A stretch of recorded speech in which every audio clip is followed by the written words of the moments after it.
पैसे म्हणजे ह्या फील्डमध्ये पैसा भरपूर आहे, कारण एकेका शूटला कमीत कमी तुम्हाला पर सेंटला तुम्हाला 5000 मिनिमम ही अमाऊंट तर मिळतेच. म्हणजे याच्यामध्ये पैसा तर भरपूर आहेच, त्यासोबत लोकही तुम्हाला भरपूर ओळखायला लागतात की ही व्यक्ती एक्झॅक्टली कोण आहे. सुरुवात होते ऑडिशन पासून. ऑडिशन यामध्ये 90% हे ऑडिशन जे आहेत ते फेक असतात. मी हे नाही म्हणत आहे की सगळेच लोक वाईट आहेत, चांगली काम करणारी ही लोक आहेत, पण माझ्या मते 90% ऑडिशन हे फेक असतात. जसं माझ्यासोबतही काही गोष्टी अशा घडल्या होत्या. त्यानंतर त्यांची कंडिशन ही होती की साडी मी स्वतः तुम्हाला ड्रेप करणार, तुम्ही ड्रेप नाही करायची. अरे मला जर स्वतःची साडी नेसता येते तर मला एक मुलगा का साडी नेसवेल. ते झाल्यानंतर त्यांचा मला रात्री साधारण 9-10 वाजता कॉल आला की मॅडम तुम्हाला ह्या शूटचे 35,000 मिळतायत. म्हणजे ऑलमोस्ट 10 शूट होते, 5 ड्रेस आणि 5 साडीवरचे, तर त्याची तुम्हाला 35,000 मिळत आहेत. पण तुम्ही कॉम्प्रोमाइज करणार असाल तर तुम्हाला 90,000 पर्यंत पण अमाऊंट मिळू शकते आणि आम्ही ती वाढवूही शकतो जर तुम्ही रेडी असाल तर. आणि कॉम्प्रोमाइज हा शब्द माझ्यासाठी फार नवीन होता. फार म्हणजे मला त्यातला गचा मही माहित नव्हता की एक्झॅक्ट काय आहे.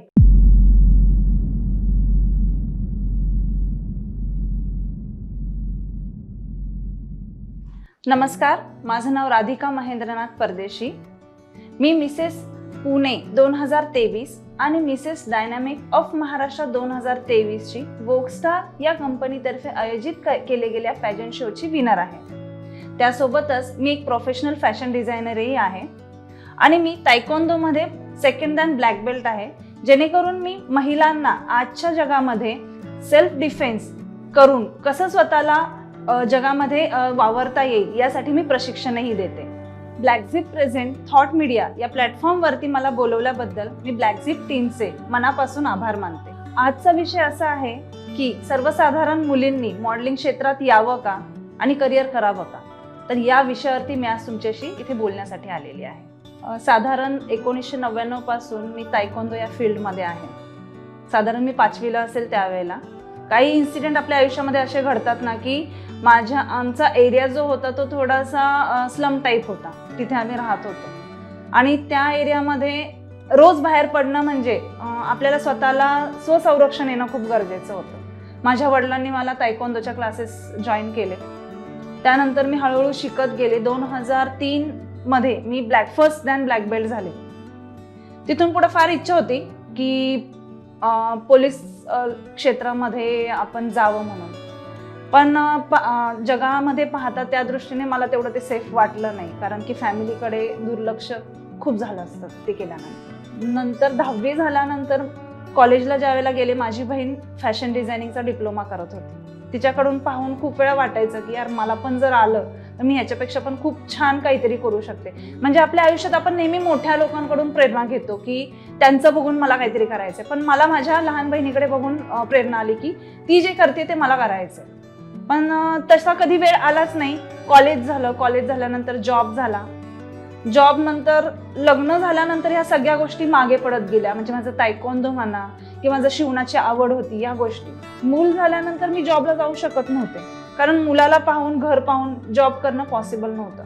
विचार केला घरी बसून बसून आपण काय करू शकतो. तर मी एक ज्वेलरीचा म्हणजे मी युट्यूबला ज्वेलरी सर्च करत होती की कोणत्या घरी आपण बसून ज्वेलरी बनवू शकतो. साधारण 2-3 व्हिडिओ पाहिल्यानंतर मला अंदाज आला, तर मी ज्वेलरी घरी बनवायला स्वतः ते शिकले. त्यानंतर मला ऑर्डर्स येत गेल्या. ऑर्डर्स इतक्या आल्या की मला त्याच्यासाठी मुलींना कामाला ठेवावं लागलं. त्यानंतर मी रविवार पेठ, पुण्यामध्ये रविवार पेठ चांगलं एक प्रशस्त मार्केट आहे, तिथे माझा माल सप्लाय व्हायला लागला. ते झाल्यानंतर मला परत एक विचार मनात आला की माझं जे तायक्वोंदो मागे सुटलेलं आहे त्याची मी का नाही सुरुवात करू शकत पुन्हा. तर मला त्यावेळेला फ्रेंड सर्कलमध्ये सगळ्यांनी सांगितलं की अरे लग्न झालंय, मुलगा झालाय, तर तू ह्या गोष्टीमध्ये परत का वळतेस. पण माझी सुरुवातीपासून एक जिद्द होती की नाही मला ते पुन्हा सुरू करायचंय. तर मी माझी प्रॅक्टिस परत सुरू केली. साधारण 2012 मध्ये मी त्याची प्रॅक्टिस पुन्हा सुरू केली. सुरू केल्यानंतर मग असं जाणवलं की आपण याचे क्लासेस पण घेऊ शकतो ना, माझी प्रॅक्टिस झाल्यानंतर.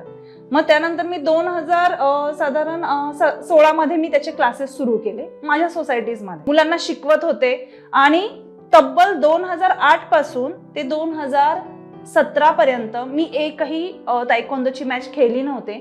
एवढ्या वर्षाची प्रॅक्टिस केल्यानंतर मी पुन्हा नॅशनल मॅचेससाठी मी पार्टिसिपेट केलं आणि मला खरं या गोष्टीचा खूप अभिमान वाटतो की एवढ्या वर्षानंतर मी त्यामध्ये पार्टिसिपेट करून मला नॅशनलला गोल्ड मेडल मिळालं होतं. त्यावेळेला माझी म्हणजे म्हणतात ना, माझी प्रेरणा अजून वाढली की मी अजून काय करू शकते. क्लासेस सुरू करून मी मुलांना चांगलं प्रशिक्षण देऊ लागले. साधारण माझ्या क्लासेसमध्ये जर 40 मुलं होती तर त्यातल्या 35 या मुली होत्या. कारण एक लेडीज जर हा क्लास घेते तर पॅरेंट्सला पण तेवढा कॉन्फिडंट होता की म्हणजे अभिमान वाटायचा की अरे एक मुलगी ही गोष्ट शिकवतीये. क्लासेस सुरू केले.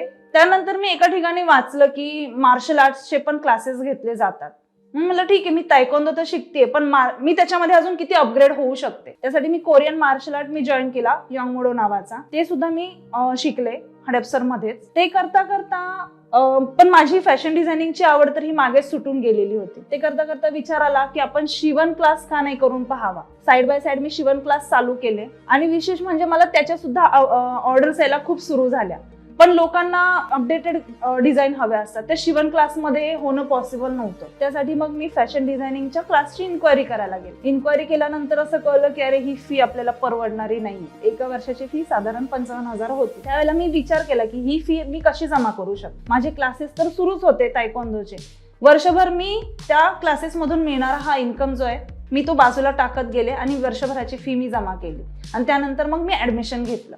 त्यावेळेला विचार होता की फक्त आपण एक वर्षाचा डिप्लोमा करूनच पुढच्या गोष्टी आपण कंटिन्यू करूयात. जसे जसे मी डिझाईन शिकत गेले, क्लास जॉईन झाल्यानंतर की त्याची इतकी आवड निर्माण झाली की नाही आपण अजून पुढे याच्यामध्ये शिकलं पाहिजे. असं करत करत मी कंटिन्यू 2017 पासून ते 2019 पर्यंत हे क्लासेस मी कंटिन्यू केले आणि 3 वर्षाचा फॅशन डिझायनिंगचा डिप्लोमा मी केला. डिप्लोमा करता करता अनेक अडचणी आल्या की जसं मी एकदम सर्वसाधारण घरातील मुलगी, मला ड्रेस घालायचा म्हणला तरी स्लीवलेस ड्रेस घालताना पण मला 10 वेळा विचार करायला लागायचा की मी घालू की नको. असंच मी फेसबुक सर्च करत होते. त्यावेळेला मी त्याच्यामध्ये एक फोटो पाहिला की एक घरगुती महिला मिररमध्ये तिचं प्रतिबिंब पाहते. प्रतिबिंबामध्ये तिला दिसतंय क्राऊन घातलेली ती एक मॉडेल. त्यावेळेला मला असा विचार आला की हे मीही करू शकते. स्वतःला अपग्रेड करायला चालू केलं. कारण की ते क्षेत्र असं होतं की मी साधारण राहून चालणारच नव्हतं. कारण मी साधारण जर राहिले तर कस्टमर पर्यंत मी पोहोचूच शकत नव्हते की त्यांना काय गरज आहे. स्वतःला अपग्रेड करायला सुरुवात केली.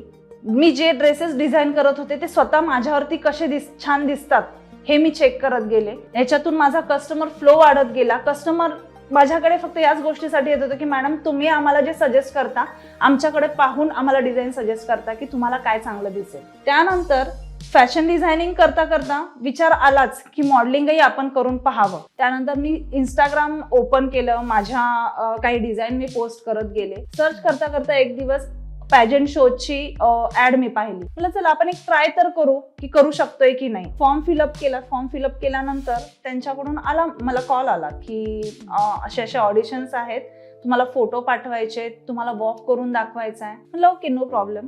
वॉकची प्रॅक्टिस सुरू केली मी साधारण 2-3 दिवसाआधी. युट्यूबला सर्च केलं काय पद्धतीने वॉक करतात. आयडिया नव्हती, फक्त मी ह्याच्यामध्ये पाहायचे व्हिडिओमध्ये की असे कॅटवॉक असतात. त्याच्यानंतर मग मी वॉकची प्रॅक्टिस केली आणि सेल्फ इंट्रोडक्शन राऊंड होता आमचा. तो साधारण एक शॉर्ट 1 मिनिटचा मी त्यांना सेल्फ इंट्रोडक्शन दिलं आणि वॉक करून दाखवलं. त्याचा रिझल्ट आला साधारण 3 ते 4 दिवसानंतर की मॅडम तुमचं सिलेक्शन झालेलं आहे. आणि ऑल ओव्हर इंडियामधून जवळजवळ 5,000 मुलींनी ऑडिशनसाठी अप्लाय केलं होतं आणि त्याच्यामधून त्यांनी 200 मुलींचं सिलेक्शन केलं होतं. त्या 200 मध्ये मी सिलेक्ट झालेले होते. तर ही गोष्ट माझ्यासाठी खूप खूप मोठी होती की मी काहीतरी करू शकले. त्यानंतर ग्रूमिंगसाठी त्यांनी आम्हाला ऑनलाईन ट्रेनिंग प्रोव्हाइड केलं की आपण स्वतःचं कम्युनिकेशन कसं सुधारू शकतो. त्यानंतर ड्रेसिंग सेन्स, पर्सनॅलिटी डेव्हलपमेंट, अक्षरशः आम्हाला वॉक करायचा म्हणला तरी कशा पद्धतीने बॉडी पोस्चर हवंय तुमचं, पायाचे स्टेप्स कशा पुढे पडल्या पाहिजे, कोणत्या स्टाईलचा तुम्ही हिल यूज करू शकता. म्हणजे 0 to 100% पर्यंत त्यांनी प्रत्येक गोष्ट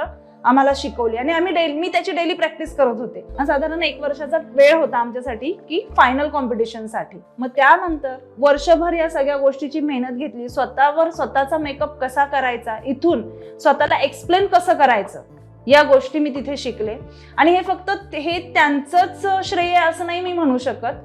यासाठी मला माझ्या फॅमिलीमधूनही सपोर्ट मिळाला की तू जे करते ते योग्य आहे. कारण प्रत्येक गोष्टीत आपण फॅमिलीला सोबत घेऊन जाणं महत्वाचं असतं. जिथे आपण एकटे गेले ना तिथे आपल्याला कधीच सपोर्ट मिळत. त्यांना विश्वासात घेऊन या गोष्टी पुढे केल्या. माझं फ्रेंड सर्कलनेही मला ह्याच्यामध्ये हेल्प केली की आपल्याला कसं ना स्वतःचं सेल्फ इंट्रोडक्शन मांडायचंय जिथे, तर तिथं आपण सगळा फापट पसारा मांडून उपयोग नव्हतो. म्हणजे तिथे एक्झॅक्टली आपण काय हवंय हे त्यांना महत्वाचं असतं. याच्यामध्ये पण मला माझ्या फ्रेंड सर्कलनी खूप हेल्प केली की तिथे मी माझे काय काय मुद्दे मी मांडू शकते. त्यानंतर आमचा टॅलेंट राऊंड आला. म्हणजे आम्हाला कसं ना प्रत्येक वेळेला मार्किंग असायचं. आम्हाला एक टास्क दिला जायचा की पुढच्या वेळेला तुम्हाला हा टास्क आहे, तो टास्क तुम्ही कम्प्लीट करा. त्याच्यावरती आम्हाला मार्क्स होते. मग त्या 200 मध्ये सिलेक्शन होणार होतं की टॉपला कोण जाणार आहे. फर्स्ट सेल्फ इंट्रोडक्शनचा राऊंड झाला.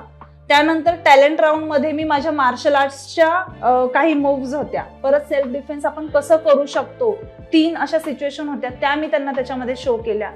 त्याच्यामध्ये मला 10 पैकी 8 गुण मिळाले. इतकी खुश झाले की म्हणलं चला, म्हणजे प्रत्येकाचं पाहत होते मी. आणि महाराष्ट्रामध्ये मला वाटतं की 10 पैकी 8 गुण मला ऑन सर्टिफिकेट मला आलेले होते त्यावेळेला. ते पाहिल्यानंतर तिथून पुढे आमचा कॅटवॉकचा राऊंड होता. कॅटवॉक मध्ये पण मला 10 पैकी 8च गुण मिळाले. आणि त्यानंतर माझं सिलेक्शन त्यांनी स्टेट लेवलसाठी केलं. म्हणजे मी पुणे सिटी विनर तर झालेच त्यावेळेला, कारण मला ऑलरेडी 10 पैकी 8 गुण होते.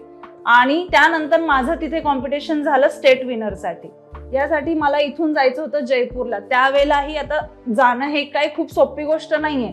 जाण्या येण्यासाठी आपल्याला म्हणतात ना पैशाचं सोंग आपल्याला घेता येत नाही. त्यासाठी माझ्या हस्बंडनी त्याच्यामध्ये मला हेल्प केली. आम्ही जयपूरला गेलो, मी माझी आई. तिथे 5 स्टार हॉटेलमध्ये आमची राहण्याची सोय केलेली होती. आणि साधारण तिथे सिटी विनर अँड स्टेट विनरचं क्राउनिंग होतं. मान्य आहे मी टॉप 15 मध्ये नाही जाऊ शकले, पण ऍटलिस्ट मी माझ्या म्हणजे महाराष्ट्रामध्ये तरी मी dynamic Mrs dynamic of Maharashtra हे टायटल मी जिंकू शकले, याचा मला फार अभिमान वाटतो.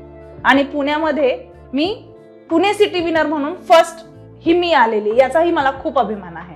पण जिंकल्यानंतर असाही विचार आला की आपण आता ह्या क्षेत्रामध्ये इथे स्टॉप नव्हता, पुढेही जाणं गरजेचं आहे. मग याच्यासाठी मी भरपूर काही शोध सुरू केला. पण लोकांचा एक व्ह्यू असा असतो की मॉडेलिंग म्हणजे फक्त छान दिसणे. पण छान दिसणे हे तिथपर्यंत मर्यादित नाहीये. तुम्ही फक्त छान दिसूनही चालणार नाही. तुम्ही स्वतःला तुमचं कम्युनिकेशन स्किल सुधारवणं गरजेचं आहे. तुमचं वॉकिंग सुधारवणं गरजेचं आहे. तुम्ही ऍक्च्युली त्या रोलमध्ये फिट होणं खूप महत्वाचं आहे. त्यासाठी तुम्ही काय करू शकता, तर तुम्ही तुमचं फिजिकल फिटनेस याच्यावरती लक्ष देणं महत्वाचं आहे. त्यासाठी डाएट प्रॉपर फॉलो करणं गरजेचं आहे. आणि त्यासोबतच लोकांसोबत तुम्ही तुमचं कम्युनिकेशन कसं ठेवताय हे सुद्धा फार महत्वाचं आहे. Modelling is all about your body language. जयपूरला क्राऊन जिंकून आल्यानंतर विचार केला की मॉडेलिंग क्षेत्रात आता पुढे तर आपल्याला पाऊल उचलणं गरजेचं आहे. तिथून आल्यानंतर माझ्याकडे खूप काही अपॉर्च्युनिटीज आल्या. जसं मला कॅटलॉग शूटसाठी ऑफर आली, पुन्हा फ्लिपकार्टसाठी ज्वेलरी शूटची पण ऑफर आली. मी ती ज्वेलरी शूटची ऑफर एक्सेप्ट केली, कारण कसं आहे आपण लोकांच्या नजरेत येणं खूप महत्वाचं असतं. सुरुवातीला पैसा महत्वाचा नाही, आपण स्वतःची किती पब्लिसिटी होते ह्या गोष्टी खूप महत्वाच्या असतात. पण पब्लिसिटी करता करताही आपल्याला स्वतःच्या लिमिट्स पाळणं खूप गरजेचं असतं. मी फ्लिपकार्टचा ज्वेलरी शूटही केला. त्यानंतर माझा पोर्टफोलिओ शूट झाला. पैसे म्हणजे ह्या फील्डमध्ये पैसा भरपूर आहे, कारण एकेका शूटला कमीत कमी तुम्हाला पर चेंजला तुम्हाला 5000 मिनिमम ही अमाऊंट तर मिळतेच. म्हणजे याच्यामध्ये पैसा तर भरपूर आहेच, त्यासोबत लोकही तुम्हाला भरपूर ओळखायला लागतात की ही व्यक्ती एक्झॅक्टली कोण आहे. वेगवेगळ्या ठिकाणी ओपनिंग्स असतात किंवा स्कूलचे काही प्रोग्राम्स असतात, तिथेही तुम्हाला इन्व्हाइट केलं जातं. जसं मलाही माझ्या मुलाच्या स्कूलमध्ये इन्व्हाइट केलं होतं. ती माझ्यासाठी खूप मोठी गोष्ट होती की ऍज अ चीफ गेस्ट म्हणून त्यांनी वुमन्स डेला मला तिथे बोलवलं होतं. म्हणजे कसं ना, आपण आपलं इन्स्पिरेशन दुसऱ्यांना देऊन दुसऱ्या मुलींना महिलांना आपण कसं इन्स्पायर करू शकतो हे पण आपण याच्यातून मॉडेलिंग क्षेत्रातून हे काम करू शकतो. त्यासोबतच आपण मॉडेलिंग करता करता आपल्याला ऍक्टिंग क्षेत्रातल्या सुद्धा अपॉर्च्युनिटी यायला चालू होतात. ऍक्टिंग क्षेत्रामध्ये पण तुम्ही तुमचं करिअर मॉडेलिंग थ्रू करू शकता. कसं प्रेझेंट व्हायचं हे तर नॉलेज आपल्याकडे आहे. माइंडसेट असणं खूप गरजेचं आहे की आपल्याला पुढे जाऊन मॉडेलिंग क्षेत्रामध्ये काय करायचंय.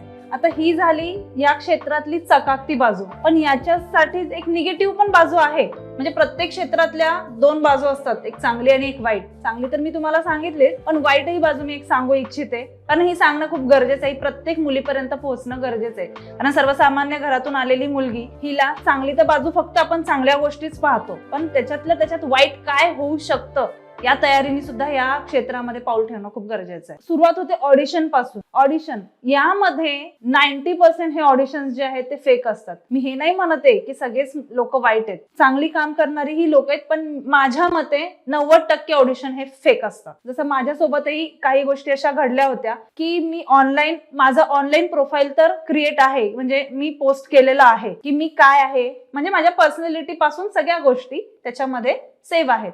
आपल्याला काही कॉल्स येतात प्रोफाईल अपडेट केल्यानंतर की आमच्याकडे या गोष्टीसाठी रिक्वायरमेंट आहे, पण ज्या अर्थी माझं प्रोफाईल तिथे ऑलरेडी सेव्ह आहे आणि समोरची व्यक्ती मला म्हणतोय की तुम्ही एवढ्या सगळ्या प्रोजेक्टवरती काम केलेलं आहे, समजा मी 2 प्रोजेक्टवरच काम केलंय, समोरची व्यक्ती म्हणते हो तुमचे सगळे प्रोजेक्ट खूप छान आहेत, तिथे थोडासा डाऊट यायला पाहिजे की यार मी एवढे प्रोजेक्ट केलेच नाही आणि समोरचा व्यक्ती म्हणतोय खूप सारे प्रोजेक्ट केले. तिथे विषय झाला. त्यानंतर समोरच्याने मला माझे फोटोज मागितले, पण माझे जर फोटो ऑलरेडी माझ्या प्रोफाईलवर अपडेट आहे तर माझ्या वेगळ्या फोटोंची गरज काय. त्यानंतर मला पुण्यातूनच काही कास्टिंग एजन्सीजचे कॉल सुद्धा आलेले आहेत की आमच्याकडे अमुक तमुक प्रोडक्ट साठी तुम्हाला ऍज अ मॉडेल म्हणून तुमचं सिलेक्शन झालेलं आहे, तर तुम्ही फक्त आमच्या ऑफिसला व्हिजिट करा म्हणून. ठीक आहे, मला आपण जाऊन तर बघू एक्झॅक्ट काय आहे. एक लक्षात घ्या, कुठेही पैसे देऊन आपण ऑडिशन करणं हे फार चुकीचं आहे, कारण पैसे घेऊन कोणी जेन्युइन ऑडिशन घेत नाही. ऑडिशन जर घ्यायचे म्हणले तर तुम्हाला एका ठिकाणी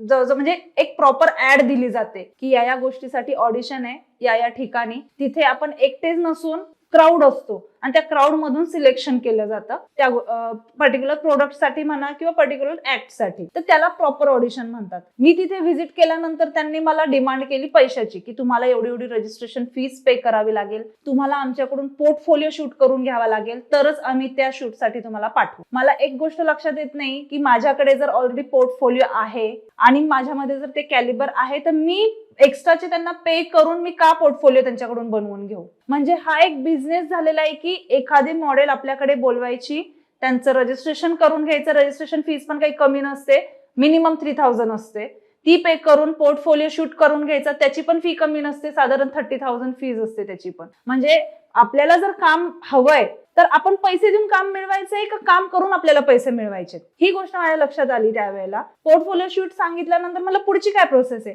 म्हणजे पोर्टफोलिओ तुमचा आमच्याकडून पर्टिक्युलर प्रोडक्ट्सला जाईल, क्लॉथिंग ब्रँड्सला जाईल आणि त्यानंतर मग तुमचं सिलेक्शन होईल. मला तुम्ही तर सांगितलं माझं सिलेक्शन झालेलं आहे आणि मग पोर्टफोलिओ शूट कुठून आला मध्ये. जर माझे फोटोज ब्रँडने सिलेक्ट केले तर मी पोर्टफोलिओ का काढू.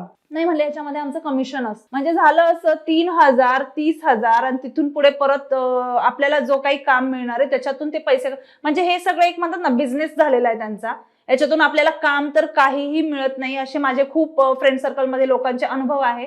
आम्ही पोर्टफोलिओ शूट पण केला, पण त्याच्यानंतर त्यांना कोणत्याही प्रोडक्टसाठी त्यांनी हायर केलेलं नाही ना, त्यांचे फोटोज त्या कंपनीने पुढे पाठवलेलेही नाहीये. हे असं आहे की हे ऑडिशन पैसे देऊन ऑडिशनला आपण जाणं हे टोटली फ्रॉड आहे. कसं आहे, सोशल मीडियावरती प्रोफाईल अपडेट झाल्यामुळे दिवसातून असे भरपूर फोन येत असतात. त्यामध्येच मला एका ब्युटिशियनचा कॉल आला की मॅडम आमच्याकडे अशी क्लोथिंग ब्रँडची रिक्वायरमेंट आहे, तर तुम्ही कम्फर्टेबल आहात का करण्यामध्ये. मग मी त्यांच्याकडून डिटेल्स घेतल्या की काय एक्झॅक्टली ड्रेसेस असणार आहेत किंवा त्याचं पे आउट कसं मिळणार आहे. त्यांनी सांगितलं मला की 5 साड्यांमध्ये तुम्हाला ड्रेस हे करावं लागेल शूट आणि 5 वेस्टर्न ड्रेसेसमध्ये. म्हणलं ओके नो प्रॉब्लेम, म्हणलं तुम्ही मला त्याचे फोटोज पाठवा की एक्झॅक्ट काय साड्या आहेत किंवा ड्रेसेस काय आहेत. त्यांनी थोडीशी टाळाटाळ केली मला पाठवण्यासाठी. म्हणले की माझा असिस्टंट आहे तो तुम्हाला कॉल करेल, तो फॅशन डिझायनर आहे, तर तो तुम्हाला या सगळ्या गोष्टीची म्हणजे डिटेल्स देईल. म्हणलं ग्रेट, मी पण फॅशन डिझायनर आहे म्हणल्यानंतर मला एक आयडिया येईल की तो एक्झॅक्टली काय बोलतोय. कॉल आला त्याचा मला की म्हणलं मॅडम 5 साड्या असतील, 5 साड्यांमध्ये शूट होईल आणि 5 वेस्टर्न ड्रेसेस मध्ये शूट होईल. म्हणलं ओके ॲग्री. त्याला मी सांगितलं मी सुद्धा फॅशन डिझायनर आहे. म्हणलं ग्रेट, आपलं तर खूप चांगलं जमेल याच्यामध्ये. म्हणलं हो, तुम्हाला ड्रेसेस मध्ये काही वाटलं तर मला कळवताल.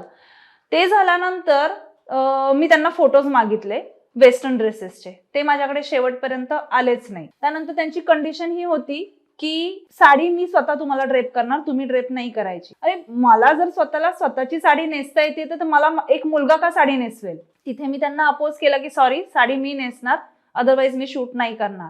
ऍग्री झाले त्यानंतर ते थोडे नाही का 1-2 तासाने की ठीक आहे मॅडम तुमची साडी तुम्हीच नेसा, आम्हाला कुठे चेंज वाटतं तेवढं आम्ही करू. ओके म्हणलं. साधारण एक 8 ते 10 दिवसानंतरची डेट होती शूटची. परत मला 2 दिवसांनी फोन येतोय की मॅडम ड्रेस चेंज जो होणार आहे तुमचा आणि माझा एकाच रूम मध्ये होणार आहे. मला कन्फ्युजन म्हणजे काय, तुम्ही मॉडेलला समजता काय, म्हणजे मॉडेल आहे म्हणून तिने कुणासमोरही ड्रेस चेंज करायचे?